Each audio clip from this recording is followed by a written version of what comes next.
Muito bem, estamos aqui de volta para conversar sobre autismo, né, nesse nosso espaço, nesse canal livre que a gente tem para discutir vários temas, várias temáticas relacionadas a esse assunto, que para nós é tão importante e deve ser para você também, né, que está aí nos ouvindo, compartilhando esse momento com a gente. Hoje eu tenho como convidadas a Karina Primiano, que está aqui comigo, que é uma super especialista em análise do comportamento aplicada, e é sobre esse tema que nós vamos conversar, né? Nós vamos falar sobre autismo, mas falar sobre essa grande ciência que é a análise do comportamento aplicado e como que a gente pode usar isso como uma enorme ferramenta aí para o tratamento do autismo. Então, a Karina Primiano é dona da clínica Espectro, aqui, uma das maiores clínicas de intervenção em análise do comportamento aplicada na região do interior de São Paulo. Então, a gente tem uma pessoa que trabalha com isso há muitos anos já e que tem assim um compromisso muito sério em trabalhar com análise do comportamento aplicada e todas as coisas que vão de encontro com essa ciência, que seria a sua aplicabilidade, a sua maneira de ser documentada, analisada, e que é uma ciência onde a gente pode realmente ver claramente quais são as evoluções da pessoa com autismo, né? E por isso é a única ciência que é regulamentada, digamos assim, ou é cientificamente comprovada como eficiente no tratamento do autismo, tá? E a gente tem a Simone também, que está aqui hoje com a gente, Simone Martins, que é mãe do Gustavo Martins, né? Um rapaz já deixou de ser criança. E ele é um rapaz com autismo e ele tem 18 anos. 18 anos, né? Então, a Simone já passou por outros universos, aí ela vai contar essa experiência para a gente. Já morou em outro país, com uma outra realidade, e a gente vai tentar entender como que isso se dá, né? Como que essa análise do comportamento aplicada é utilizada tanto aqui quanto na outra experiência que a Simone teve com o Gustavo. Tá bom? Então, Karina, se você quiser se apresentar, falar um pouquinho de você e um pouquinho do ABA também, né? Bom, meu nome é Karina Primiano. Eu trabalho na área com crianças atípicas, com adultos atípicos, faz 25 anos, né? Há 12 anos que eu trabalho mais, que o foco maior virou pessoa com diagnóstico de autismo, pessoa com autismo. E é um prazer estar aqui com a Sheila também, que é uma mãe excelente, que é uma mãe antenada, que é A gente tenta, né? A gente se esforça. A uma gente se esforça. Simone também. E eu estou muito feliz por estar aqui, por poder divulgar um pouquinho da análise do comportamento aplicado para vocês, que é considerada padrão ouro mesmo em intervenção para pessoa com autismo. Simone, agora você e a tua experiência com o Gustavo. Agora eu sou aquela mãe do autismo, do autista, né? Que Sim. eu digo que eu nasci Simone, mas depois eu nasci mãe de autista, né? Porque a gente tem que fazer toda uma transformação na vida da gente, né?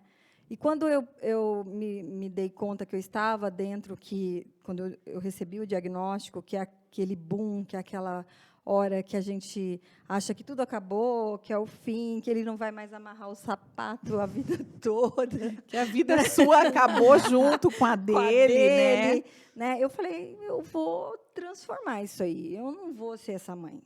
Mas eu não vou mentir que eu passei por muita dor, por muita transformação interna. Então, eu sempre me imaginava uma borboleta. Então, toda vez que eu tinha um impacto, eu encolhia. Sim. E depois eu transformava aquilo dentro de mim, e aí eu me abria novamente. Porque receber um diagnóstico de autismo, quando eu vejo que fala, uma família não aceita, eu tento entender, porque sim, quando a gente sabe, quando a gente recebe o diagnóstico, não é a notícia que a gente esperava, né? De jeito nenhum. De jeito nenhum. Até porque quando você está com o neném na barriga, você está imaginando que ele vai ser Claro. médico, que ele vai descobrir alguma coisa, que ele vai ser um astronauta. É verdade. Né? E aí, quando você... Muito verdadeiro isso, né? Isso, e daí quando você chega lá, o médico fala, não, teu filho não vai amarrar o sapato, teu filho não vai andar sozinho, teu filho... E aí, eu acho que, para qualquer ser humano, quando você recebe uma coisa desse tipo, assim, né? Mas eu sou isso. Eu digo que eu sou borboleta. Eu me fecho, eu morro um pouco, aí eu nasço 2 vezes. Sim. E cada fase é uma e fase. cada fase é uma fase. Vem os seus Não- desafios isso. passo a passo. Não fico esperando que aquilo acabou. Pronto, vou respirar, porque agora acabou. Vem Até outra. porque, se você pensar, lidando com outras mães, até com outros diagnósticos, eu aprendi isso. A gente acha que, porque a gente tem um filho com autismo, aí acaba uma fase, você vai descansar. Não. E os filhos neurotípicos são a mesma coisa. Mesma coisa. São Às a vezes, mesma os coisa. desafios em determinadas fases são até Isso. maiores. Exatamente. É. Né? Porque, num geral, eu tenho uma adolescente também neurotípica Sim. de 13 anos. E ela me contesta, né? O Gustavo não me contesta. Exatamente. Eu tenho também essa mesma pessoinha na minha vida. Não é? Sim. O Gustavo, a Mariana me contrapõe. O Gustavo, não. Desde que eu Claro. esteja ali dentro do que nós combinamos ou do que nós tratamos. Principalmente nessa Né? fase da adolescência. Eu acho o autista, Exatamente. a pessoa com autismo é mais fácil até de você manejar do Sim. que uma pessoa neurotípica, né, que vai vir de encontro a você.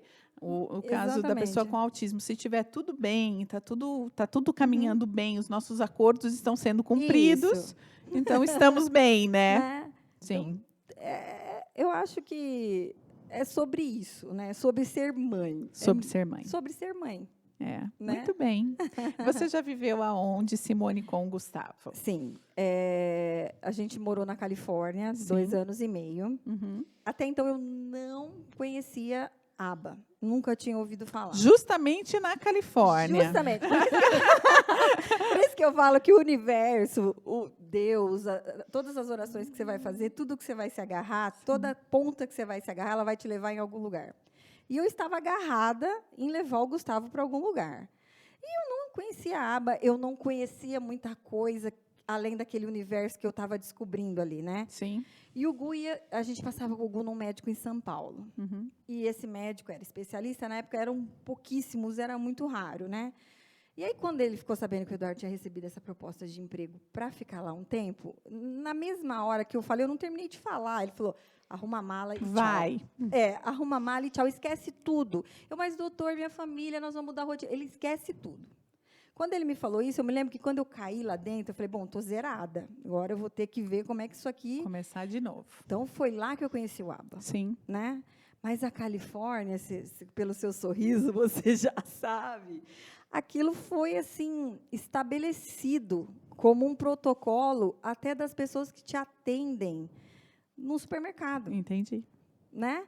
Porque o ABBA, a Karina vai saber dizer melhor que eu que isso, ele não foi desenvolvido para autista. Não. Não. Né? É modelagem Mas, comportamental, exatamente, né? Então, assim, na Califórnia, eles levam muito a sério essa coisa do comportamental, né? Então, se você, por exemplo, o Gustavo, na época, ele tinha uma estereotipia que, quando ele queria alguma coisa, ele se jogava no chão e ficava ali girando. Uhum. Isso, quando acontecia aqui no Brasil, meu Deus, era...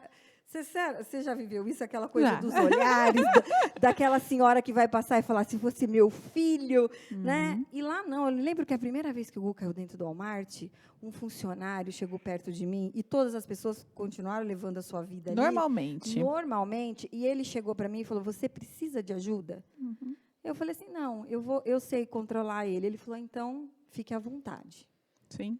Né? Hoje, essa semana eu ouvi de uma mãe que também tem uma criança autista nos Estados Unidos e ela falou justamente isso, que os olhares são muito diferentes. Isso. Né? E que aqui no Brasil, ela já ouviu assim a criança brincando com o filho. Isso. E ouviu assim, quando por que ele não está falando, né? Ou a mãe pergunta, e você fala, ó, não fala porque tem autismo. E a mãe fala assim, ai, tadinha de você. Né? Ai, que pena. Ai, tadinho. E lá não. Não. Lá, ok, tem autismo, continua brincando. Ah, filho, ó, ele isso. tem autismo, ok, tá tudo certo, vamos continuar, né? Isso. Então, é só uma descrição daquela pessoa, como se fosse ela é morena ou ela é loira, Sim. né? Que não muda o estado da pessoa. E isso faz a mãe muito confortável, né? Isso. E as pessoas ao teu redor poderem ajudar você a manejar o seu filho, ou pelo menos te dar essa paz de espírito nesse momento que você precisa manejar aquela Sim. criança no momento de crise, Uhum. já é algo maravilhoso, né? Que, no mínimo, você tem aquela como respirar, pensar numa estratégia e conseguir manejar aquela situação, né? Eu tenho uma prima que eu tenho um primo que é autista e mora nos Estados Unidos também. E minha prima fala que um dos motivos dela não voltar é todo o apoio que ela tem nesse sentido com ele, né? O que a escola proporciona para ela, né? Isso. A escola, toda a estrutura, tudo que o João tem lá, ela fala assim que nunca ela teria aqui no Brasil. Sim. É uma visão quase que cultural, né? A gente já vai além um pouco aí da intervenção mesmo. A gente já fala em cultura. A cultura deles de intervenção e de cuidar da saúde desde cedo, né? Sim. A gente pode ver até o diagnóstico, né? Com 6 meses já estão aplicando o eye tracking, já estão querendo saber se essa criança é um possível caso de autismo ou não.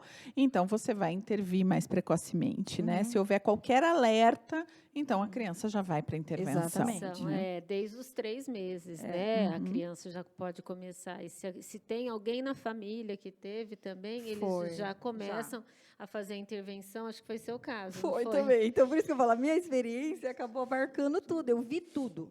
Sim. Sabe, você viu o mundo? Eu vi o mundo. Independente de se os filhos iam ter ou não, já começou uma intervenção. O irmão nasceu lá. Entendi. Então, eles já procuraram para fazer. E eles já foram intervir nele. No dia do exame do pezinho, lá, naquele momento, junto tinha um médico especialista em autismo. Por quê? Porque na minha ficha constava que eu tinha um filho com autismo. Olha que legal. Então, o Felipe foi analisado já no primeiro instante que saiu do meu ventre. Nossa, é outra realidade, outra né? realidade, né? Outra Quando a realidade. gente fala que lá, por isso que eles consideram a aba padrão ouro, intervenção, é que já vem de muitos estudos, de muito tempo, né? E não só no caso do autista, né? A aba já era um modelo de intervenção para qualquer atraso no desenvolvimento. E não só, né? E não só, em modelagem comportamental, como cidadão. Isso. A aba já é utilizada nos Estados Unidos escola, faz muito tempo. Na escola, no exército. Isso. Né? Então, a aba é utilizada no McDonald's, né, gente?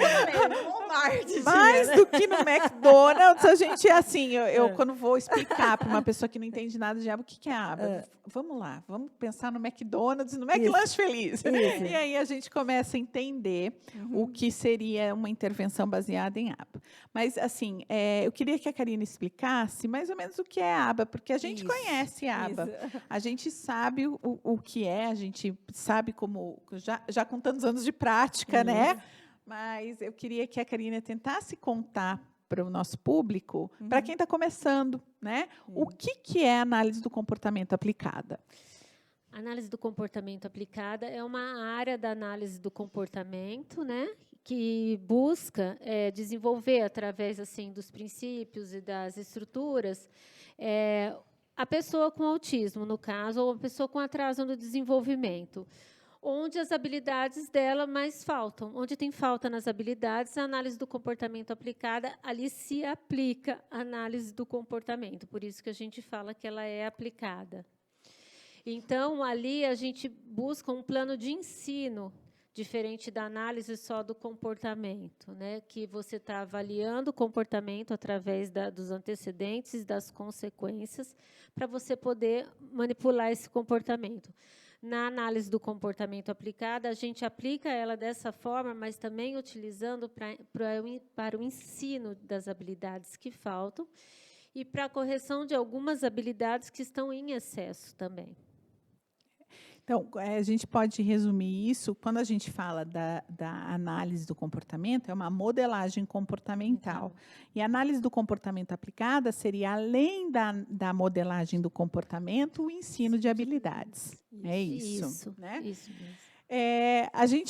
A aba tem 7 dimensões. Você vai conseguir lembrar todas? Uma que a gente sabe é que ela é aplicada, analítica, né? Porque há uma análise desses dados, então a gente pode pensar nisso como algo que vai evoluindo conforme o passar do tempo, né? Ela é, vamos lá, tecnológica, né? Porque ela precisa de técnicas para ser aplicada. Então, essa técnica é realmente a estruturação de todos esses conteúdos e essas habilidades, e como a gente vai aplicar isso, né?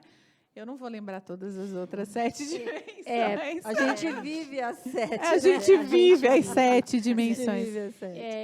A gente, assim, dentro da nossa intervenção, eu acredito que a funcional é a principal, né? Que é onde você analisa realmente o estímulo através do antecedente e da consequência, como falei, para modelar esse comportamento, né? Sim. Então, sem a análise funcional, a gente não consegue a resposta que nós tanto esperamos desse ensino, né? Porque a gente não sabe o que mantém aquele comportamento, né? Não. Então, a gente precisa descobrir, com a análise funcional, o que mantém o comportamento, ou a razão pelo qual esse comportamento está sendo emitido, e aí a gente vai trabalhar na manutenção ou na extinção desse comportamento, né? Como que você vê, porque assim, o que eu acho que é uma grande lacuna, a gente tem a análise do comportamento hoje como o tratamento aí de excelência no autismo, né? Então, inclusive, é o tratamento com os planos de saúde, com as negociações previstas aí, a gente consegue ter alguma cobertura, enfim. Mas a gente não tem isso como um padrão de protocolo, nem na saúde pública, né? E muito menos como algo que possa ser implementado no âmbito escolar. Porque eu já ouvi isso do juiz, né, dizendo para mim uma vez que, olha, a gente tem no rol de habilidades ou de profissões que estão definidas pelo Ministério da Educação, o analista do comportamento não é um indivíduo, né? Ele não existe. Ele não está no rol de atividades, né, da educação. E eu sou exemplo vivo disso, porque consegui colocar uma pessoa que trabalha com análise do comportamento dentro da escola, numa escola regular aqui no Brasil.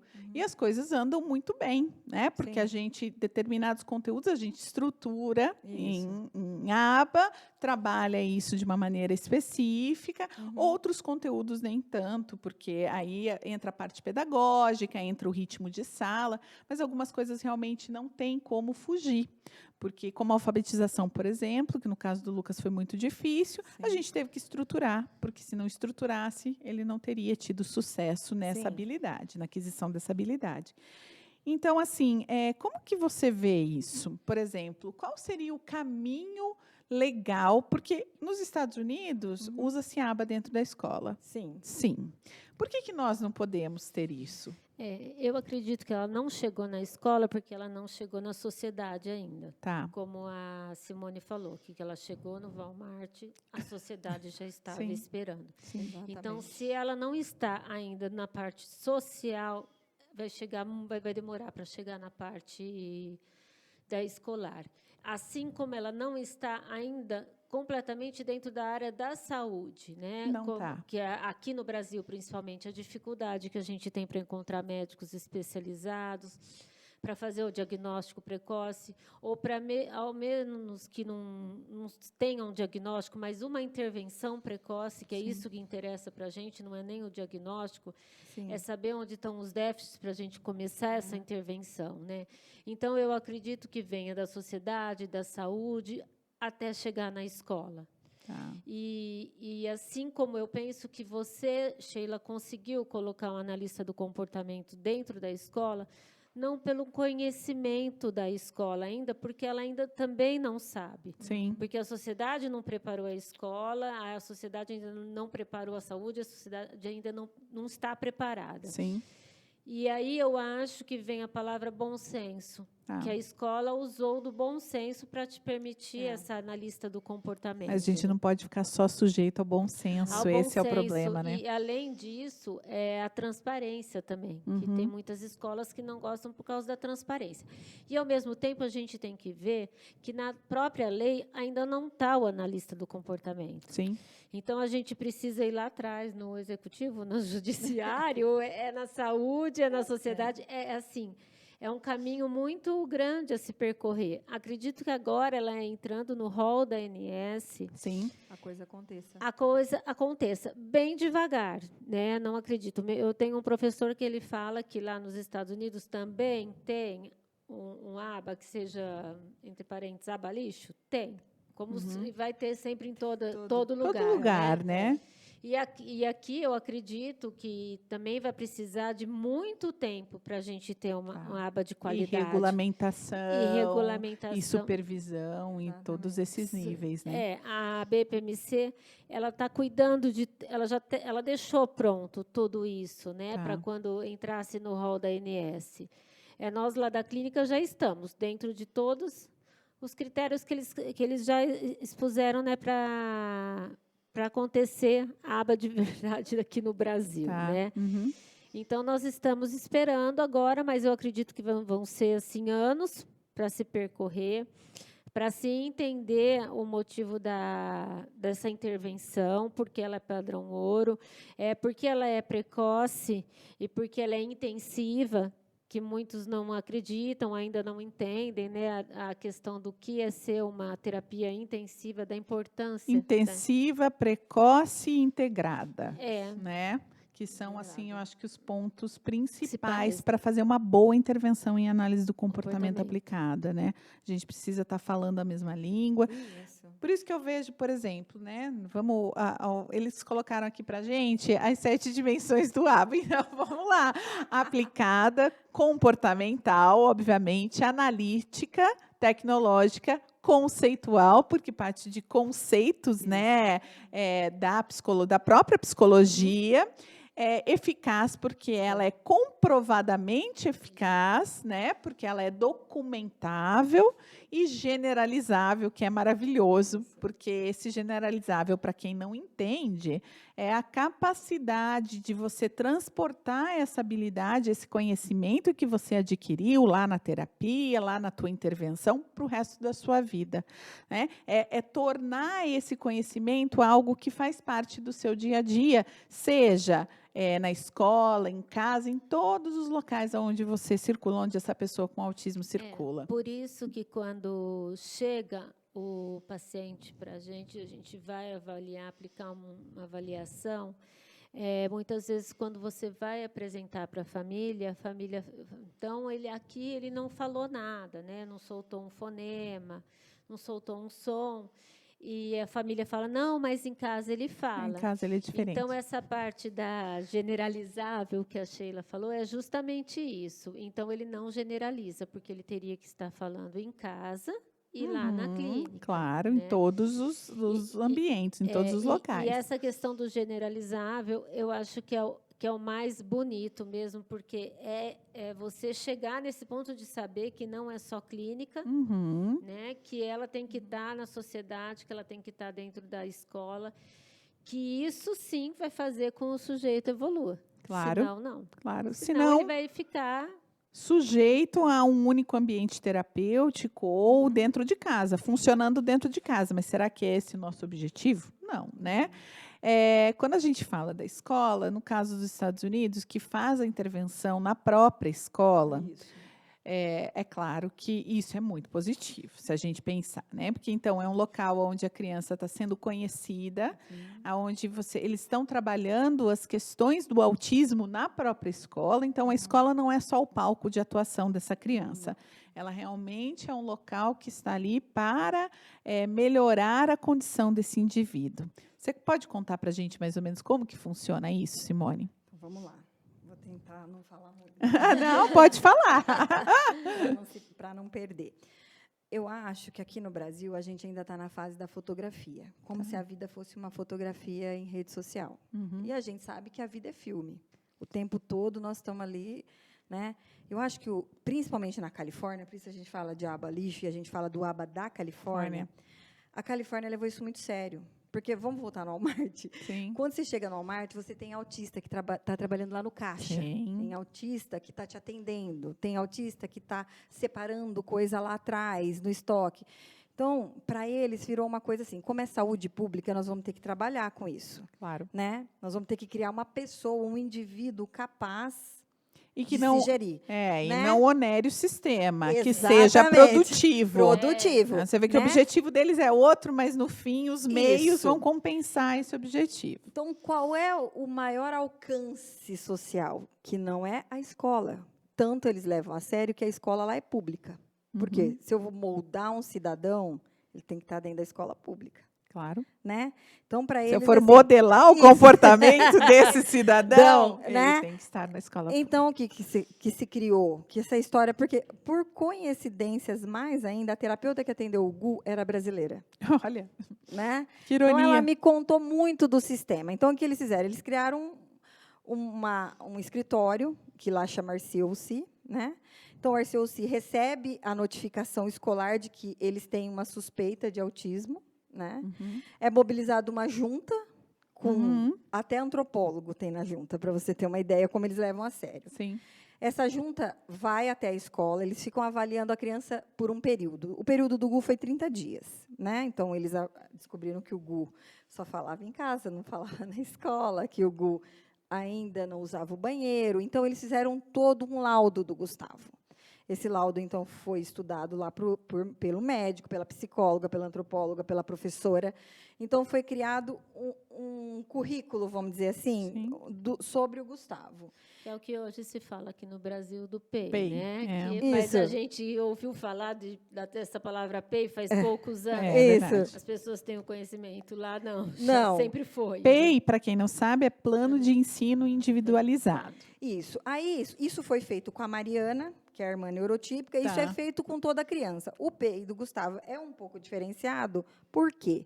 Porque eles vão ter que dar uma maior atenção para o Gustavo. Então, esse escritório chega para mim com já tudo pronto. Então, aqui, e aí eles já me dão, inclusive, o telefone das clínicas para eu escolher qual clínica do contraturno. Do contraturno. Ah, tá. Do contraturno, porque o Gustavo vai ter o aba na escola e ele vai ter o contraturno. E lá eles têm uma... Por isso que eu estou falando, nós ainda estamos na época da fotografia. A escola hoje, particular, né, ou a escola pública, ela vai ler a lei e vai tirar a fotografia. Preciso ter alguém para ficar um auxiliar. Então, ela vai tirar a fotografia e pôr o auxiliar. O que o auxiliar vai fazer? Nada. Mas a fotografia mostrou que a escola tem um auxiliar. Não, ou mesmo, se não é um auxiliar, é um professor especializado. Isso! Que essa lei entrou da Berenice Piana, né? Mas que é a 12764 entrou faz pouco tempo e para o autista. E quem é o especializado também, a gente entra numa outra discussão, porque a lei não é nem clara a respeito disso, não, né? É um professor especializado em um generalizado, né, ali, né, em tudo. E quando eu fiz faculdade, né, que eu escolhi habilitação de educação especial, eu vi um pouquinho de tudo. E quando eu comecei a trabalhar com o autismo e eu vi a lei da Berenice Piana, porque tudo que ela fez foi muito bonito. Ela assistia a TV Senado, ela via quem eram os senadores, os deputados, que tinham uma fala, um olhar para esse público. Entendi. Né? Para ela conseguir fazer essa lei valer a pena mesmo, né? Existir essa lei e cair no entendimento deles. E quando ela fez a lei, ela pediu um professor especializado, foi o máximo que ela conseguiu, porque é o que a gente tem aqui no Brasil, uma especialização em educação especial. Foi o que ela conseguiu. E foi o que ela conseguiu no rol realmente de competências aí do MEC. Isso. Né? É o que tinha disponível. Então, assim, e a gente Trabalhou vê... com o que deu, né? E o educador especial, ele não tem análise do comportamento. Né? Ele não tem nem na faculdade, Ele não Karina. tem nem na faculdade. O que é um disparate. Eu tive na pedagogia, introdução à psicologia. Lá na introdução à psicologia 1, psicologia 2, eu aprendi um pouco de cada área da psicologia, mas a aplicada não tem, que é o que precisa ter, né, para a pessoa saber trabalhar, principalmente com o autismo nesse caso. Então, ao entendimento assim do juiz, por exemplo, quando você pede 40 horas de aba e 20 horas são dentro da escola, você não consegue colocar na escola pública porque a lei diz que é um professor especializado. Na verdade, uma coisa trava a outra. Uma trava a outra. Uma coisa trava a outra. A gente não consegue caminhar, né, aqui no Brasil por causa dessa fotografia, como você falou. Porque a lei diz assim, então nós cumpriremos assim. Isso. Você tem uma hierarquia dentro do sistema de educação, então tudo você precisa pedir o aval do outro lá em cima. Isso. Então, não existe um sistema integrado, uma secretaria de educação da pessoa com deficiência, de educação especial, que seja eficiente e abrace isso como uma causa própria, né, no sentido de separar realmente a situação desse indivíduo e vamos ver o que precisa para esse indivíduo. Exatamente. Né? Não existe individualização desse processo. Então, se fala em PEI, mas o PEI que a gente... Bom, a escola pública, eu nem sei em que situação está na discussão do PEI. Mas, mesmo na escola privada, esse PEI de nada é um PE, é um plano de ensino, mas individualizado ele não é. Né? Então, eu cortei você, Simone, pode continuar. Não, mas complementando o que a Karina disse, porque para eles lá é muito importante, que eu falava para o Eduardo, nossa, a professora é tipo a rainha da... Porque a professora que tem o ABA, ela é tipo mesmo... Uma rainha e ela tem os súditos, fazendo uma brincadeira, porque ela fica na mesa e tem todos os auxiliares dela, por exemplo, aplicadores. Né? Aplicadores. Então, você pega na sala do Gu, tinha 6. Então, eles dividem no condado os que são parecidos. Tá. Então, o Gu estava numa sala de autistas parecidos com ele. Então, nós tínhamos lá 6 autistas. E tinha ela, que ficava lá na mesa, e os aplicadores. Então, ela ia coordenando. Então, às vezes, o Gu tinha o time dele. Tinha que, lá fora, por exemplo, dar uma volta, dar aquela corrida que ele dava, e ela dava e ele voltava. E continuava fazendo os gols que ela determinava lá para ele. Né? Então, o que eu quero dizer sobre isso? É a estrutura. Porque hoje, no Brasil, nós estamos falando assim, eu conversando com a Karina, eu fui tentar ver como é que funciona o ABA aqui para pessoas que não têm a grata condição que a gente tem, e eu fui conversando com pessoas, olha, eu me arrepio. Existe esse ABA? Então, existe uma fotografia. Tá. Nós vamos falar que eu não estou aqui fazendo... Né, eu estou falando de uma fotografia que o Poder Público em Araraquara fez do ABA. Então, nós temos uma fotografia que, pelo que eu colhi por aí, conversando com várias pessoas, é uma fotografia que nem é tirada por um fotógrafo. Tá. É uma fotografia tirada por um visitante. Tirou a fotografia e está lá com essa fotografia. E as famílias não estão recebendo nada além do que a fotografia. Sim. Isso, para mim, é revoltante por quê? Porque eu não canso de dizer que eu sou uma privilegiada. Desde sempre eu fui uma privilegiada, mas eu nunca deixei de pensar que eu queria que todas as pessoas que convivessem com o Gustavo ou com a Mariana tivessem essa ideia séria do assunto, porque nós estamos falando de um assunto sério. Sim. Nós não estamos falando de um assunto de rede social para ganhar like, ou para ganhar voto, ou para ganhar colega. É isso que eu ia te falar. Na verdade, essa fotografia ela é midiática e ela tem uma finalidade política. Exatamente. Isso deixa quem quer trabalhar ou quer esclarecer esse assunto de maneira séria muito revoltado, né? Porque, queira ou não, em alguma instância, essas famílias estão sendo enganadas. E isso é muito o que o meu triste. professor chama de aba light, né? Aba light, tem aba light, aba lixo, tem aba de todo Tem jeito, todos né? e é Né? esse que deixa a gente revoltado.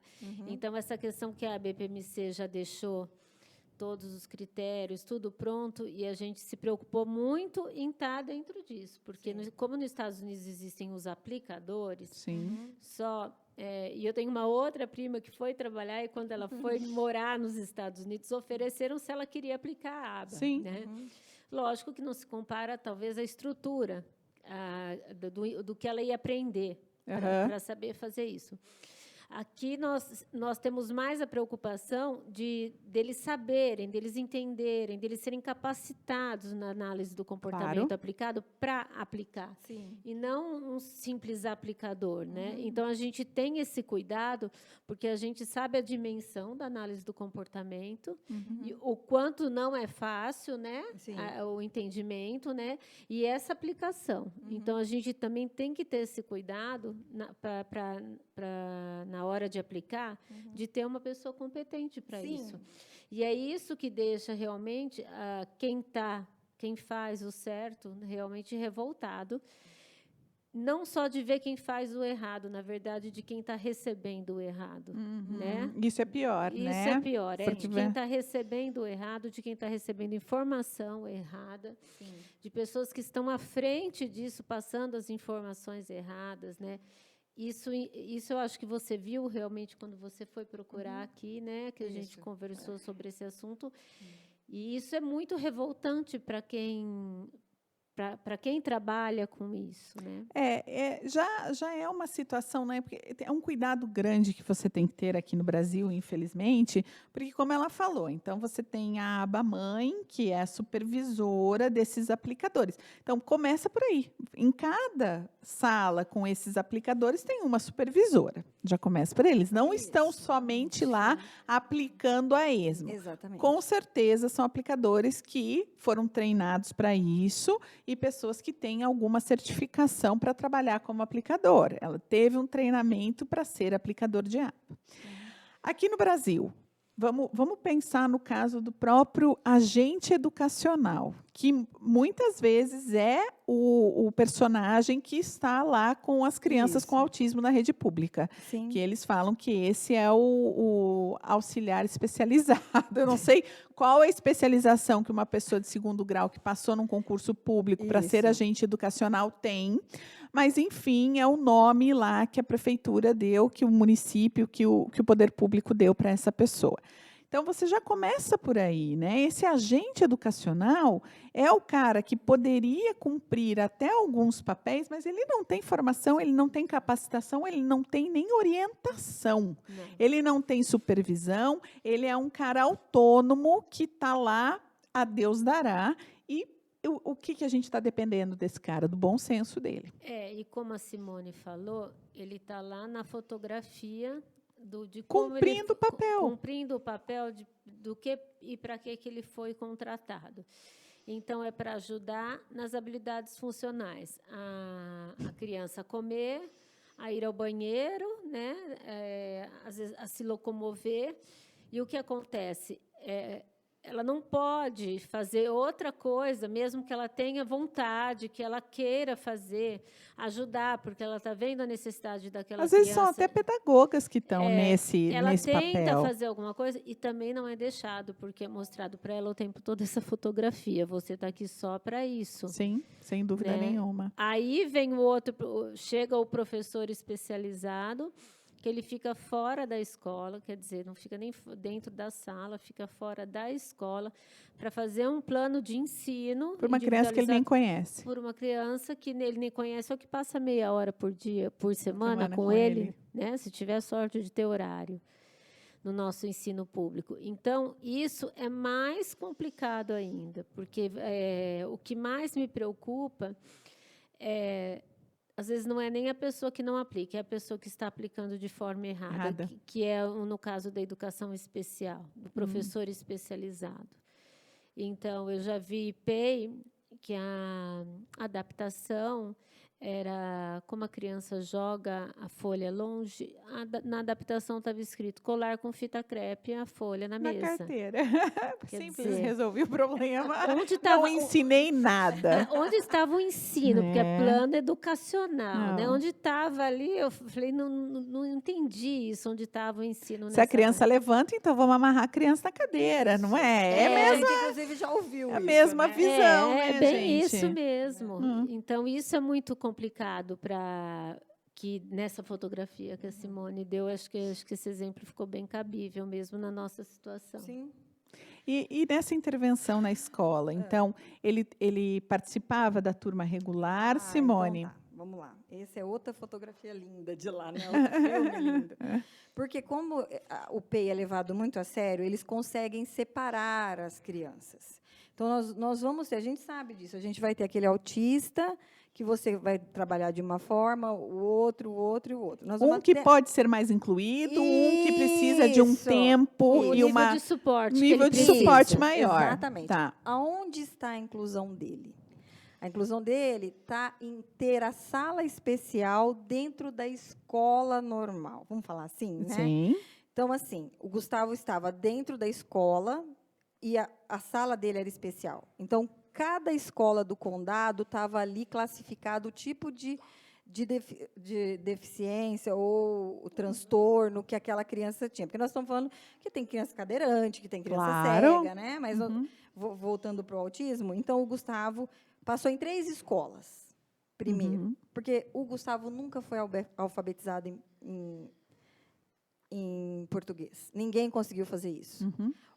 Gustavo pisou nos Estados Unidos, Gustavo foi alfabetizado, mas aí as pessoas acham que o Gustavo fala inglês. Não, nós estamos falando de uma criança, porque você não alfabetiza uma criança em 1 ano. Nós estamos falando que o Gustavo gostou, ele começou a aprender o alfabeto. Começou a aprender. Isso. Sim. Né? Então, eles conseguiram, em 6 meses, fazer o Gustavo ter interesse. E então o Gustavo acabou pré-alfabetizando, vou dizer assim, porque senão as pessoas vão achar que ele saiu falando. Eu já ouvi isso, que é uma coisa que me causa Não é urticária. nada no autismo é bem assim, né? Isso. Então, nós vamos lá. Cada escola vai ter o seu grupo de autistas. A Mariana, por exemplo, não estava na mesma escola que o Gustavo, mas tem outros irmãos de autista, vizinhos do autista. Eles sabem tudo. Então, eles têm a figura do Big Buddy. A figura do Big Buddy é assim, o Gustavo saiu na porta dele, ele não tem um babá, mas ele tem uma criança que está observando onde ele está indo. O grupo de Se o apoio. Gustavo se isola, aquela criança puxa o Gustavo Treino de de volta. pares ideal no mundo Na verdade, utópico, né? essa é a inclusão, né? Porque a inclusão não é claro. você levar o Gustavo até a turma, é a turma Isso. e até Buscar o Gustavo. Eu Isso. acho que é isso que se perde um pouco, e ficou a análise do comportamento para trás também, foi porque aqui no Brasil, o que eles acreditam que é inclusão, o que é adaptação, é tudo muito físico. Então, é a rampa, né? Então, assim, a rampa para o cadeirante, Isso. o professor de Libras para o surdo, né? E para o autista, o barulho, né? As outras crianças, como se Dá a comunicar, voltinha quando ele fica nervoso, né? É. Isso é adaptação para o autista. Então, assim, e não é nem, na verdade, a criança ficou nervoso dentro da sala de aula, ou se ele não aceita ainda ficar, não tem uma modelagem até ele chegar a ficar dentro da sala. Não, ele fica... Admite que ele é assim. Ele né? gosta de ficar lá fora, ele gosta de ficar lá fora. Então, ele fica lá fora. A gente ri, mas a vontade de chorar. Não, aí dentro da sala tem né? vários armários, então entra gente dentro da sala várias vezes. Então, que isso é um estímulo distrator para ele. Então, nada disso é levado em consideração, porque isso não é uma barreira física. E não está previsto em lei, né? Não está previsto em lei. A gente então, não está previsto precisa. em lei que se a criança não puder dar luz, não fizer bem, ou for alucinógena para ela, a luz de LED, não vai ter na sala. Sim. Então, nada disso é previsto na lei. Então, que muito barulho, que tal tipo de ruído vai fazer mal para essa criança. Então, vai ter que ser adaptado isso. Então, eles não... O autista ficou muito no abstrato, a inclusão. E o que se fala em inclusão, para mim, é totalmente excludente. Por quê? Na minha visão. Na minha visão, o meu filho, para ele, muitas vezes, em determinados momentos, é melhor que ele seja retirado da sala de aula e vá para um local com menos estímulos Isso. concorrentes, com um material estruturado, diferente do material do restante da turma, para aprender determinados conteúdos. Mas, na visão da legislação brasileira, ou como se interpretou essa questão de inclusão, isso é excluir uma criança. Não é Isso. atender às necessidades Isso. dela Aham. naquele momento, pautado em análise, pautado em protocolo. Sim. Isso é E excluir. como foi Então- colocado isso de excluir? A própria família, às vezes, concorda, não está excluindo, tirou ele para ensinar. Então, você excluiu o meu filho. E não está vendo que foi só atender uma necessidade dele, né? Exatamente. Exatamente. Então, De quando ensino. você fala na realidade de uma inclusão Sim. que tira esse aluno de uma sala regular Sim. e coloca ele numa situação, porque para mim, Uhum. o termo inclusão é dar as mesmas possibilidades de aprendizado para Exatamente. todos, sejam elas feitas com um cara que é, por exemplo, que precisa se movimentar o tempo todo, Sim. seja com outro que não pode ter barulho em volta dele. Então, são mundos diferentes que têm que ter a mesma condição de aprendizado. Então, E preciso adaptar para que isso aconteça. Exatamente. Tem uma coisa engraçada. Aí a pessoa vai falar assim, então tem que ter uma escola para essas crianças. Piorou. Vamos separar todo mundo, que eles vão ter melhor atendimento, nós vamos ter... Vai ser o paraíso, né? Você já viu que eu estou aqui te explicando? Isso eu estou te falando, eu vi isso há 5, 6 anos atrás. Né? Eu estou te falando aqui que era uma escola com todos os barulhos. Tem uma história legal que eu quero contar. Conta isso, Mônica. Para não passar em branco. Quando a gente foi em 7 famílias. E tinha uma das famílias que tinha uma menina que eu adorava essa menina. Ela tinha o quê? Acho que na época, uns 10 anos. E aí, um dia, ela chegou toda empolgada da escola e ela foi em casa, ela nem foi direto. A mãe dela disse que ela não desceu do carro, que ela queria ir em casa para contar. Que a escola tinha dado uma palestra no anfiteatro para eles. Eu vou até embargar. Que nessa palestra tinham se distribuídos vendas e eles entraram e imaginaram o que ia acontecer. E era uma pessoa que ia falar sobre autismo. Um anfiteatro de uma high school lá, lotado, que eles colocaram as crianças ali dentro e deram vendas e mandaram elas vendar e deram para elas todas as sensações, desde um barulho alto, de um jogar flash de luz, de jogar cheiro forte dentro da sala de aula, para eles entenderem como um autista se sente nesse universo. Nesse universo. Ó, eu me arrepio. Por quê? Porque a Malu tinha 10 anos. A Malu estava ali diante de uma experiência que não era dela, porque ela não tinha irmãos, nem primos, nem colegas, nem, né? Tinha o Gustavo, o vizinho, né? Sim. Mas não era do universo dela.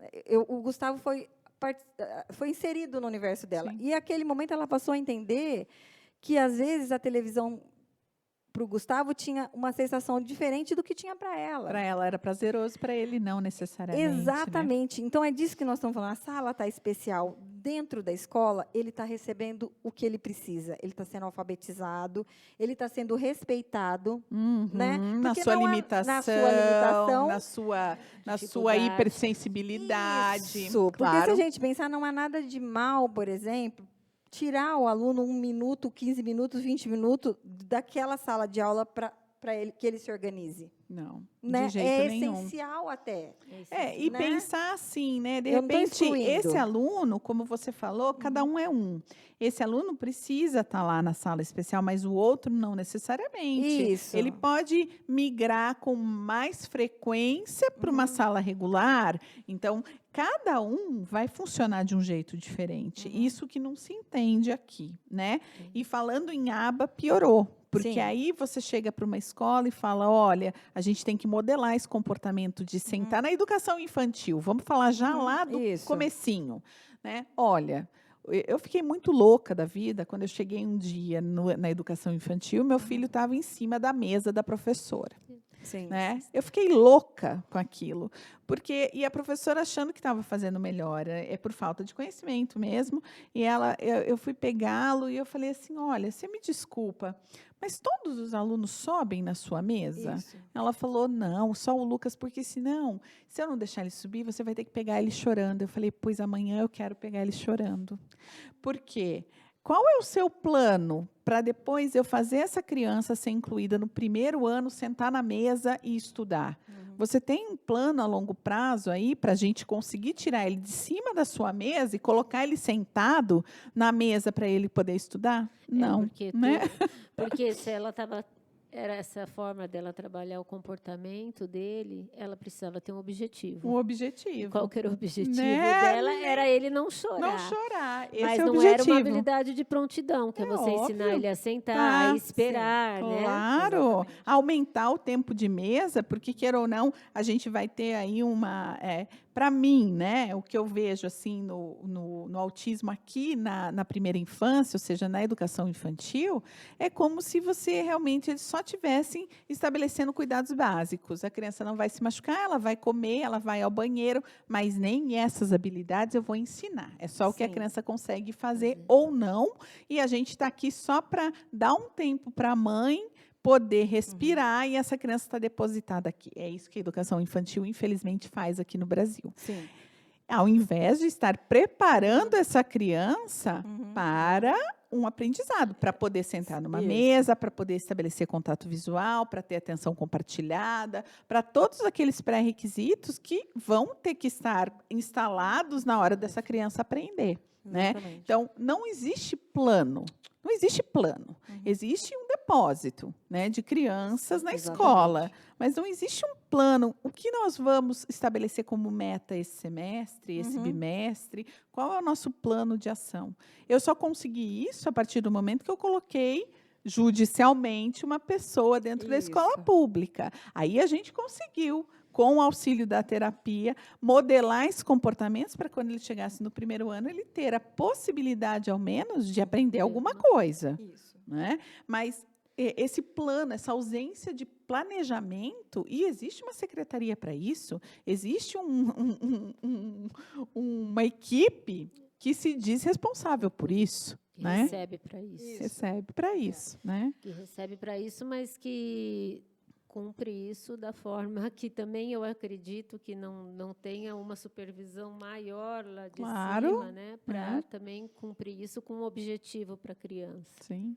Eu acho que nós vamos falar isso só para a aba ou só para o autismo. Eu acho que o Brasil ainda precisa se descobrir como em alguns pontos nesse sentido, por exemplo, da educação, naquilo que eu preciso de alguém trabalhando ali, não alguém que precisa daquele emprego, mas alguém que foi moldado para capacitado, exatamente, para estar ali. Porque você vê lá, por exemplo, a professora do Gustavo lá, a primeira professora dele, ele teve 3 professores. A primeira professora dele ela era especialista em aba. E ela não estava num consultório particular ou nenhum, ela estava no serviço público. Ela estava ganhando bem? Não, porque professor lá também não tem um salário. O salário é complementado pelas famílias, pelo que a escola faz para arrecadar dinheiro, né? Porque lá eles levam a sério essa ideia da educação.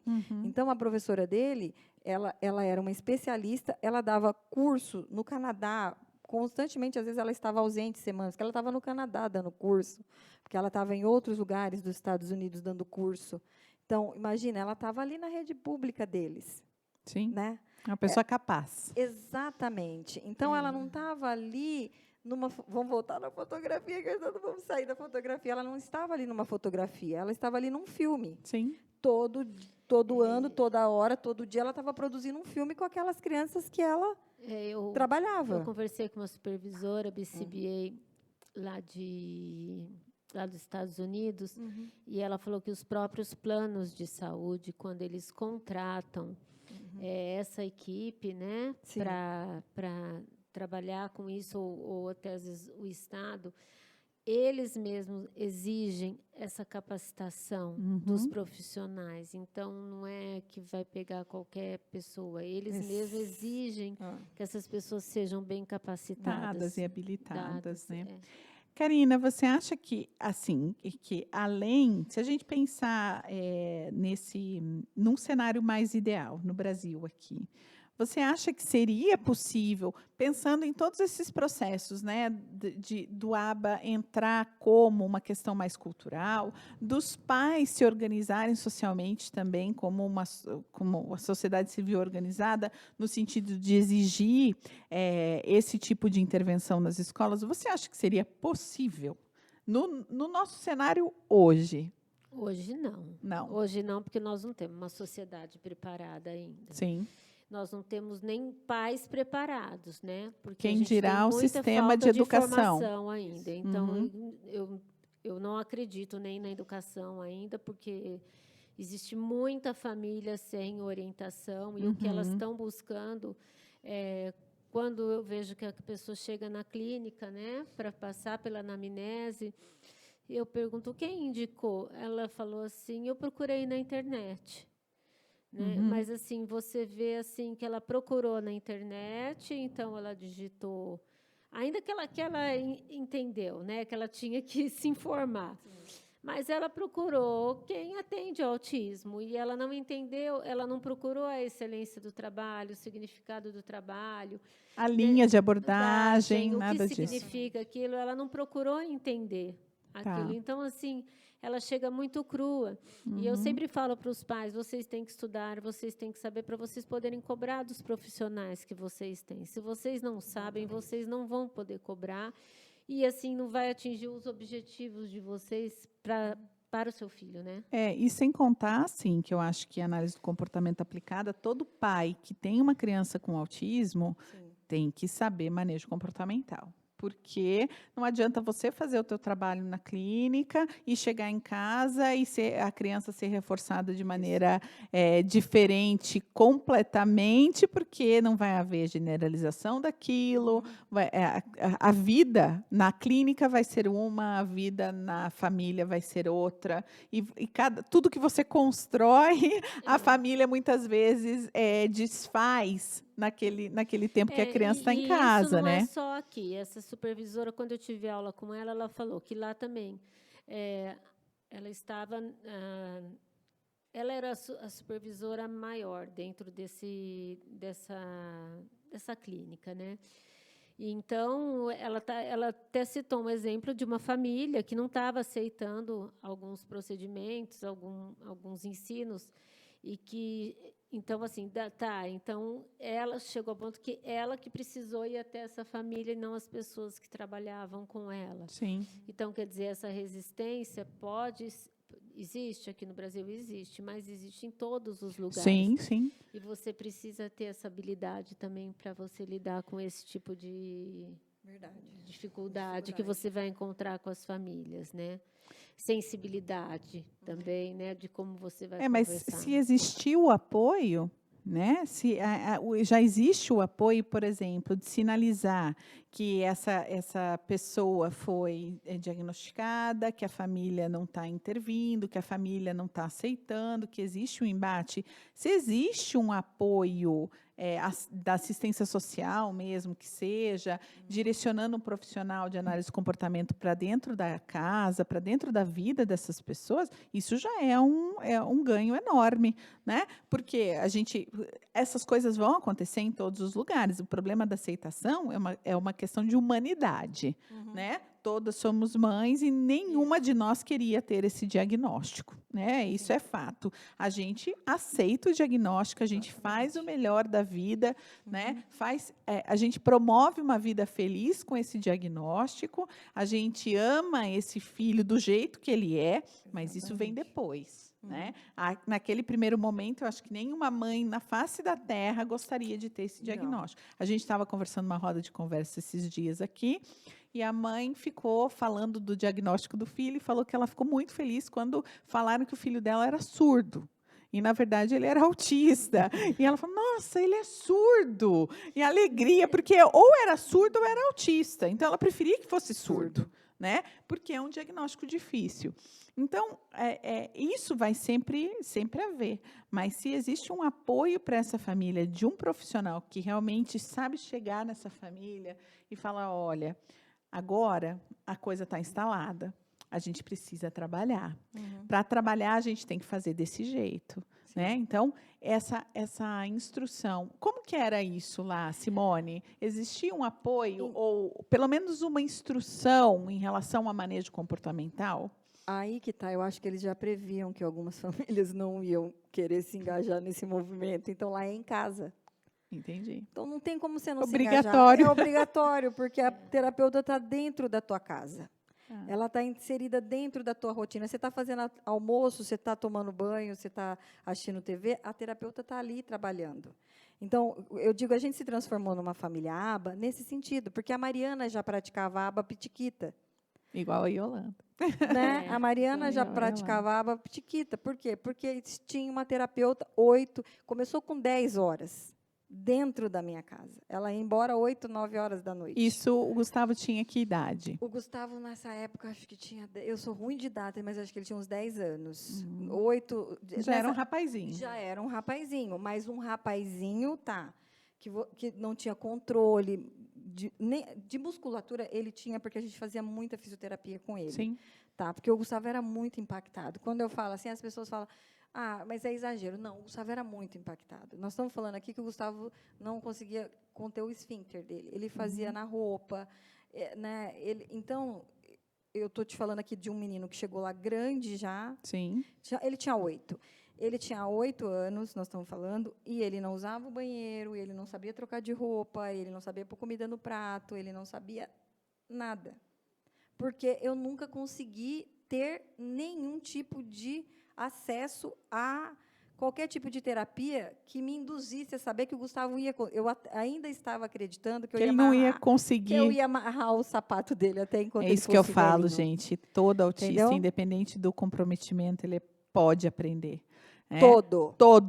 Pode ser Esse o é o autista lema deles. severo. Todo autista é capaz. Todo. Né? A gente não tem falar, não, isso é algo que me ferve. Né? Quando até uma mãe aceita a condição, mas por quê? Isso. Porque ela foi induzida Exatamente. a aceitar essa situação passivamente. Né? Isso. Ela foi manejada, na verdade, para acreditar numa limitação. Exatamente. Né? E não que a Isso. gente nasce e morre aprendendo. Né? Eu sempre falo Exatamente. isso para as famílias. E eu ainda...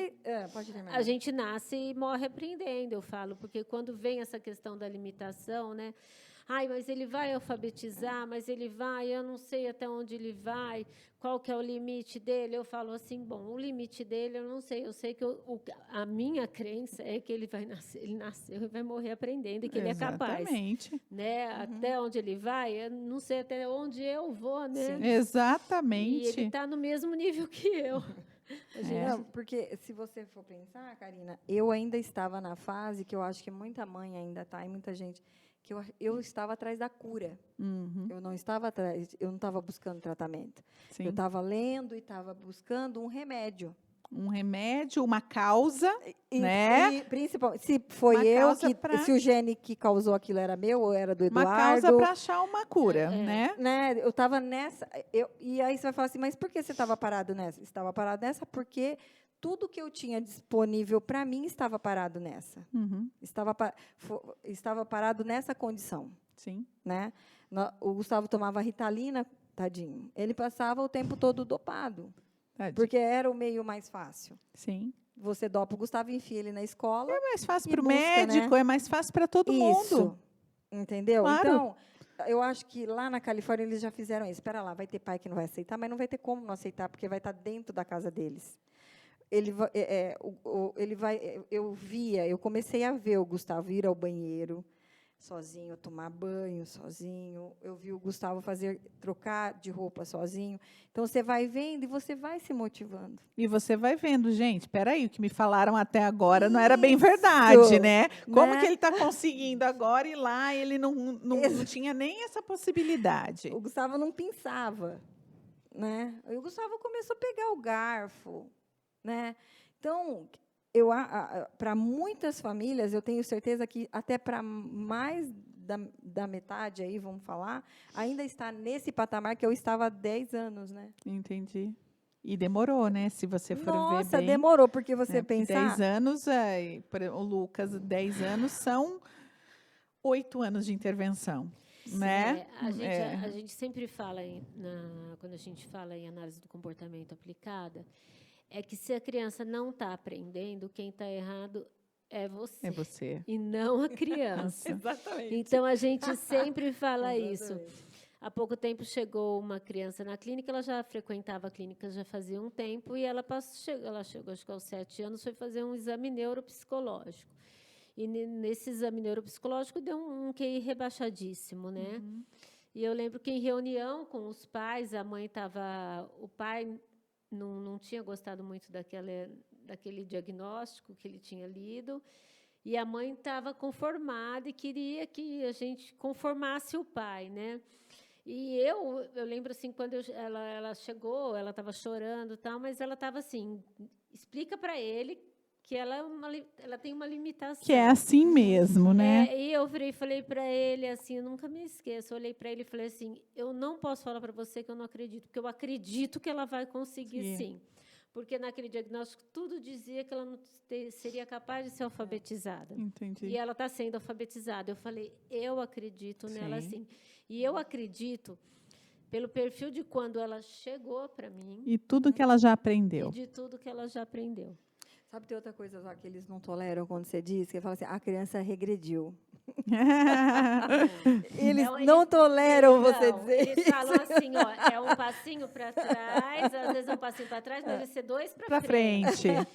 Eles falam isso. Esses tempos atrás, a professora do Lucas veio para mim e disse, o que será que está acontecendo com o Lucas, que ele está nervoso, né? Eu falei, calma.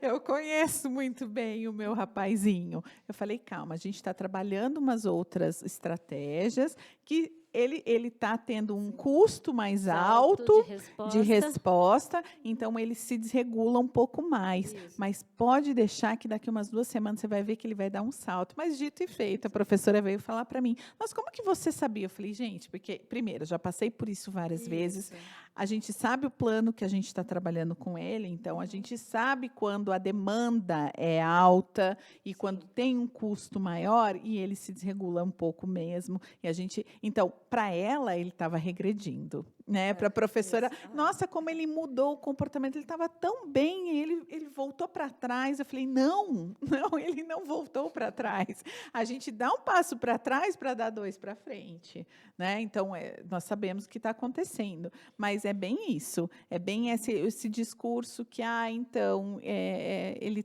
não está conseguindo, ele não está indo bem. E eu vejo as mães, assim, às vezes se queixando de coisas que estão indo para mim muito bem, né? Eu vejo assim uma criança que está evoluindo, uma criança que está se socializando e a mãe está no derrotismo ali, isso, né? Ela está se colocando como uma pessoa que a criança precisasse realmente se tornar neurotípica para aquela mãe conseguir ver uma evolução, porque né? Dentro da escola ela vai se sentir muito mais excluída, a mãe. E não a criança. Não a criança. A mãe. Então, assim, se ela começar a comparar com todas as crianças típicas, o filho dela, ela vai ficar muito mais frustrada. E eu vejo isso até lá na clínica, onde todas as crianças são atípicas, que elas se comparam... Entre elas. Entre elas. Então, assim, compara uma com a outra, mas a outra já está fazendo isso, a minha não está, né? Eu falo, imagina na escola, então, o que os outros não estão fazendo, né? Compare ele com ele mesmo, né? Onde eu estava falando com a Carol essa semana, justamente, que a gente fez uma avaliação de como estava o conteúdo escolar o ano passado. Então, nós tínhamos essa avaliação de quão aquém do acompanhamento da turma ele estava. E nós fizemos novamente semana passada essa mesma avaliação.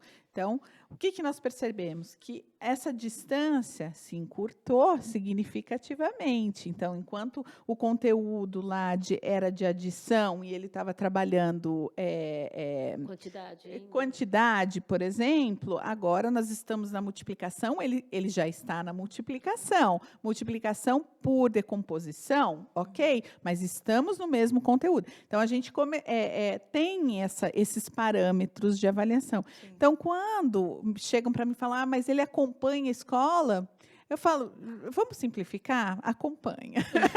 Não é? Porque se eu for te explicar que eu estou muito satisfeita porque essa distância se encurtou, né? Essa discrepância entre a turma e ele diminuiu sensivelmente, então, realmente, ele está num processo de um dia chegar muito próximo. Por isso que eu sempre falo, quanto antes a gente começa a intervenção, mais fácil fica da gente alcançar essa criança. Claro, mas você vê no caso dela, que começou uma intervenção que a gente não pode chamar de precoce, e tem ganhos, então, nunca é tarde para aprender, né, Karina? Nunca é tarde, né? Não. Porque a gente vê que existe ganho. Às vezes, eu vejo mães, por exemplo, de pessoas com 20 anos, que falam, olha, eu falo às vezes, nossa, mas essa pessoa com autismo, ela tem plena capacidade de se alfabetizar. Sim. Mas agora, a própria mãe fala, imagina, vai se alfabetizar agora. Gente, ele tem mais 50 anos de vida ainda pela frente. Exatamente. Por que a gente não vai tentar alfabetizar essa pessoa, esse adulto agora?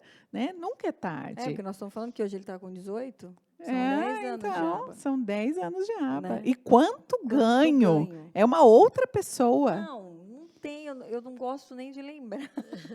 O antes. Eu nem gosto de lembrar o antes. Porque mas senão, é bom a gente lembrar para a gente saber qual é o prognóstico disso tudo, né? Exatamente. A gente vê que é uma progressiva. Né? Você imagina se eu tivesse, quando ele teve diagnóstico com 4 anos, 3 para 4 anos, você imagina se eu tivesse com 4 anos, antes disso, como quando o médico olhou para o Felipe e olhou para o Pila, o Felipe é o irmão que nasceu lá, Sim. E olhou para o Pila e testou reflexo, e testou tudo ali. Você imagina se o Gustavo, tanto que tem uma coisa que a Carol, que era essa terapeuta aqui, eles têm um orgulho de dizer que autista na Califórnia é verbal. Olha. Porque o número de autistas que ele não verbais é mínimo, muito pequeno. Porque o estímulo é grande. Né? Porque você está estimulando desde os 3 meses. Mas, né? Outra coisa que a gente não pode colocar aí, até para as mães que estão chegando agora, até com diagnósticos tardios. Isso. Não, sempre é tempo e o passado a gente não controla. Não. Né? O que foi. Exatamente. A gente tem que focar daqui para frente. Sim. Então, o que eu posso fazer hoje pelo meu filho para que ele seja melhor no futuro? Né? Porque a gente não tem controle nem sobre ontem, nem sobre amanhã. Né? Isso é fato. Não. A gente pode agir hoje. É o que a gente tem. Né? E isso também, de certa maneira, dessa minha fala, fica para aquela mãe que... aquela família ou aquele pai que é resistente a aceitar. Sim. Né? Porque você... Quanto antes... O Gu começou com 8. Você vai ter quem começou com 10, quem começou com 12. Né? E tudo tem ganho. Tudo tem ganho. Tudo. Eu garanto isso. Eu faço uma aposta e pago. Eu também. Tudo tem ganho. Em aba, tudo tem ganho. Tem ganho. Você não tem... Eu falo com certeza isso. Isso é uma certeza. Você começa uma intervenção baseada em análise de comportamento aplicada, você vai ter ganho. Sim, ponto. E assim, a questão da análise do comportamento, ter a coleta de dados, isso é imprescindível para você ver que você vai ter que procurar o ganho. Tem ou não tem. Esses dias a gente estava vendo um trabalho de uma criança que está para alfabetizar. O PEI dela tinha sido modificado 20 vezes. Nossa. E agora nós encontramos. Até eu falo assim que a importância, assim, o valor que a gente dá para a nossa aplicadora ser especializada não veio nem da supervisão, veio de uma aplicadora que falou, eu vou tentar, o que vocês acham de eu inserir isso? Falei, ok, vamos tentar, que foi a única coisa que a gente ainda não tinha feito com essa criança. Nós vamos inserir, nós vamos fazer os protocolos para coletar os dados, Sim. e foi o que deu certo, Uhum. né? Uhum. Então, não é assim, eu acho... Vamos Não é ver, pra ver acho. se eu acho que... Será que acho que vai dar certo isso daí? Isso. Não. Nós vamos inserir em protocolos, nós vamos colher os dados para ver se Se realmente funciona. está Se funcionando. tem eficácia. E numa reunião com a mãe também, que estava numa negação em relação a isso, que essa criança não aprendia, e a aba não estava funcionando, nós mostramos, olha, já teve 20 modificações, e nós estamos encontrando uma dificuldade mesmo, Sim. né? E aí nós pedimos até outros exames, né, que realmente demonstraram que ele tinha uma deficiência intelectual, mas com a aba nós estamos conseguindo alfabetizar. Nós tivemos inúmeras modificações dentro dessas coletas de dados, mas nós conseguimos. E lá nos Estados Unidos é dentro da casa. Aqui, no caso, a clínica, a gente tem a questão que a gente tem as câmeras e tem uma supervisora direta lá o tempo todo. Para a gente isso é muito rico, porque se a criança não está... Se na coleta de dados já a terapeuta ela já vê que não está conseguindo, ela não vai levar para casa no fim de semana. Ela não vai esperar, Não né? vai esperar. Ali ela já chama pelo WhatsApp, ela chama a professora, ela já chama a supervisora e fala: "Você pode vir aqui um pouquinho? Olha, eu estou fazendo isso. E não está Não conseguindo. Eu posso mudar o que eu devo fazer?" readaptar na hora. Readaptar na hora. Então, assim, isso favorece muito. Sim. Demais. A questão das câmeras e a questão de ter a supervisão direto e com o trabalho estruturado, além da questão dos inúmeros reforçadores que a gente tem. Ontem, no sábado, a gente estava conversando sobre isso também numa reunião, que esse ano a clínica fez um investimento só no primeiro semestre de 150 reforçadores novos. Né? E a gente estava pensando isso quando a gente foi apresentar o trabalho lá no Congresso, que eu falei, onde a gente vai? Você vai fazer uma viagem, então você quer fazer compras, e na cabeça do analista do comportamento... Reforçador. Então, a hora que eu entrei na loja da Disney, eu já liguei para a Marina e falei, Marina, eu preciso levar o Woody para o paciente tal, porque ele adora. Lembrei do Lucas também. E aí a caixa do Woody não cabia na mala, e aí também não cabia a caixa do Buzz. E eu vim com eles no avião. Embaixo do braço. O Woody veio comigo debaixo do braço, assim, e eu apaixonada. Eu cheguei, assim, mais feliz que a criança de ter trazido o Woody. Você acredita que até hoje, o Lucas estava brincando com os soldadinhos, né? Porque o grande reforçador do Lucas foram os soldadinhos do Toy Story. Ele aprendeu a imitar com os soldadinhos. Com os soldadinhos. Ele começou a ecoar com os soldadinhos. É uma lembrança que eu tenho, porque eu era recém-formada, e o Lucas, eu comecei a aplicar a aba nele, e ele começou a imitar com os soldadinhos do Toy Story, e ele também começou a ecoar. Sim. E a primeira palavra que ele ecoou foi papai, né? Papai. E assim, o trabalho que a Karina fez com o Lucas, eu falo que é incomparável, né? Porque o Lucas, ele adquiriu essas habilidades de imitação, de prontidão, todas elas, com, assim, coisa que eu nem imaginava que fosse acontecer de forma tão eficiente em tão pouco tempo. Sim. Porque foi muito visível a evolução dele na primeira intervenção. Isso é mérito totalmente da Karina, e eu vou agradecer ela para o resto da minha vida, porque ela abriu a porta para o Lucas aprender o restante das habilidades, né? Com a imitação, com a atenção compartilhada, com o contato visual e com todas as outras habilidades aí de prontidão. Então, mas o reforçador até hoje continua sendo até o mesmo. Ele tem um apreço, ele tem um carinho por esses soldados. Continuou por muito tempo esse reforçador.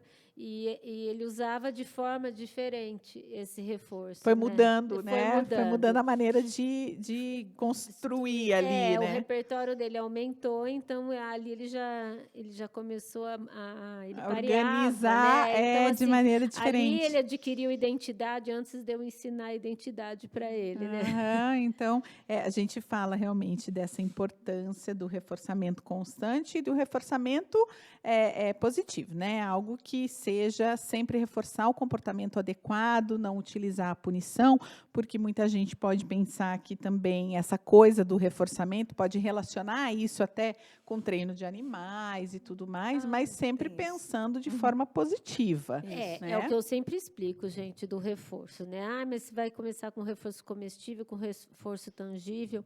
Não, a intenção da gente é sempre, quando a gente está usando o reforço, é que depois a própria atividade se torne reforçadora. Claro. Aí você fala, vou chegar no reforço social. Não, ele não vai a vida inteira tudo que ele fizer. Você fala, muito bem, não. Muito bem, joia.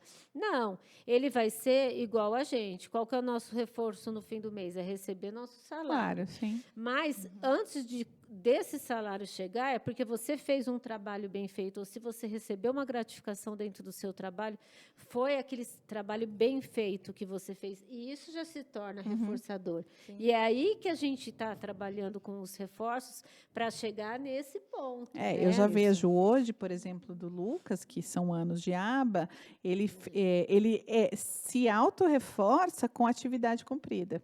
Então, eu fiz a atividade do caderno, ficou bonito aquele caderno, com aquela... Mas você ele não precisa levar soldadinho para a escola.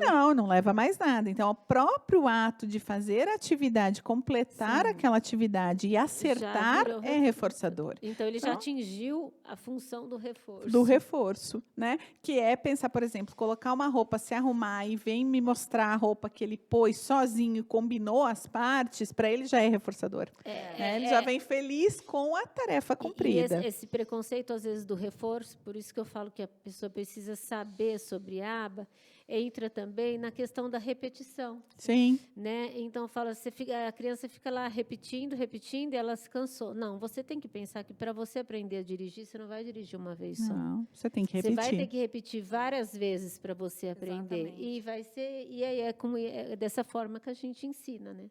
Repetição, consistência, são as coisas que vão Que levar... excelência, né? Exatamente. A gente precisa de treino. Exatamente. Na vida, em tudo. Vai ser atleta, vai precisar treinar. É a mesma coisa, né? Todos eles. Então, gente, o assunto está maravilhoso, né? Eu acho que a gente podia varar a noite aqui falando sobre isso, porque é um assunto infinito. Exatamente. Né? Principalmente para quem ama esse assunto, para quem ama esses seres aí maravilhosos, Exatamente. né? Que eu sei que vocês duas também amam de paixão. A Karina dedicando a vida ela não tem um filho autista, mas ela dedicou a vida para os nossos, né? E isso é de uma excelência enorme, né? De um apreço enorme. Não, assim, Acho que foi a primeira coisa que eu perguntei para ela, sabia? Se o filho dela era autista, Filho, não. sobrinho. Ela lembra disso, acho que foi a primeira coisa que eu te perguntei. Eu não lembro, mas assim, desde que eu entrei na faculdade, no primeiro ano, você sabia o que ia fazer no quarto, que era habilitação. E eu sempre optei por educação especial. E eu nunca me vi, né? Pode ser dito preconceituosa a minha frase, mas com crianças típicas. Eu trabalhei na clínica, atendi criança disléxica, criança com dificuldade e tal.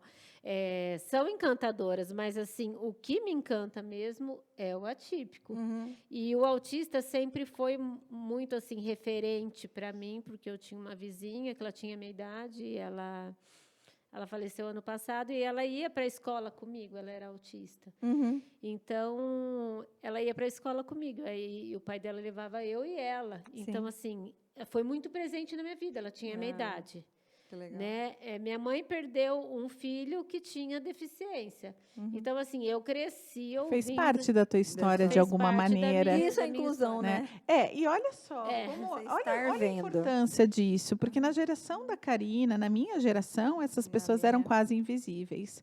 Né? Só o fato dela ter sido brevemente exposta a essa realidade já gerou até despertou uma habilidade. Então, assim, como a inclusão é necessária, realmente os nossos filhos com autismo serem visíveis, né? Serem pessoas que participam de todas as atividades. Por isso que eu ainda defendo que o pai e a mãe tem que saber manejar esses comportamentos de forma naturalística e tem que ter algum tipo de treino para que isso aconteça, para poder realmente expor esses indivíduos na sociedade. Sim, senão você esconde ele. Para poder você ter uma vida normal, Exatamente. feliz, produtiva, mesmo com seu filho com Sim. autismo. Mas você precisa ter ferramentas para isso. Você não Exatamente. pode sair e se estressar cada vez que você sai, né? Sair de Exatamente. casa com uma criança pelada com 15 anos não dá, né? Não. Então, você precisa realmente ter Exatamente. apoio, ter estrutura, ter uma rede de apoio, né? Terapêutica, escola, rede de mães, Isso. né? E precisa ter conhecimento. Construção de conhecimento e modelagem comportamental para pais é fundamental, né? Para que a gente possa ter uma vida normal. Como pais, a gente sabe disso. Exatamente. A Karina sabe, porque ela acompanhou os processos do Lucas, quando eu não conseguia tirá-lo do carro, quando eu não podia entrar dentro da clínica, porque ele não permitia isso. Hoje eu não tenho nenhuma barreira na minha vida que me impeça de cumprir qualquer atividade com o meu ele. filho, né? E nem que seja sem ele, que eu tenho que deixá-lo em algum lugar para eu Isso. ter um momento para mim. Sim. Ele tem essa compreensão de que eu também não sou a funcionária 24 horas dele, não é? Isso. E assim, ele tem prazer na escola, então, enfim, é uma vida que corre de maneira feliz, de maneira leve, né, de maneira Exatamente. tranquila. E, na verdade, o intuito de tudo isso é comunicar isso, né? É comunicar como a vida com autismo pode ser feliz, pode ser leve, pode ser Isso. boa, né? Que você não vai se martirizar, não é aquela situação que você imaginava, que ele nunca mais vai amarrar o sapato, Não. né? E eu não sabia que tinha tênis com velcro. Né? Tudo se adapta, tudo se adapta. Sobriamente, né? É, exatamente. Gente, eu super agradeço a presença de vocês. Imagina. Espero que esse seja o primeiro de vários, Sim. né? Eu acho que a gente tem muita coisa para conversar, Muita. muitos assuntos para discutir, mas eu agradeço de coração. Adorei te conhecer, Ah, eu Simone. A também. Karina já mora no meu coração há muito tempo. Karina tem né? morado em muito coração. Muito coração por aí, né? Vocês Mas, também, no no meu, principalmente, É. porque ela é uma das primeiras, assim, das pessoas responsáveis por construir o meu filho, né? O meu filho com autismo. E foi, assim, encontrei primeiro, não tive nem que procurar. Não tive nem que procurar, porque ela foi a primeira que eu encontrei. E eu agradeço até a Deus por isso, porque Sim. eu encontrei a pessoa certa no meu caminho, quando eu mais precisava. Sim. Né? Então, agradeço super vocês. A gente explodiu o horário hoje, mas o assunto estava muito bom. Tá bom? Tava Obrigada. Imagina, eu que agradeço. Eu também agradeço, adorei Adorei. participar. Que bom.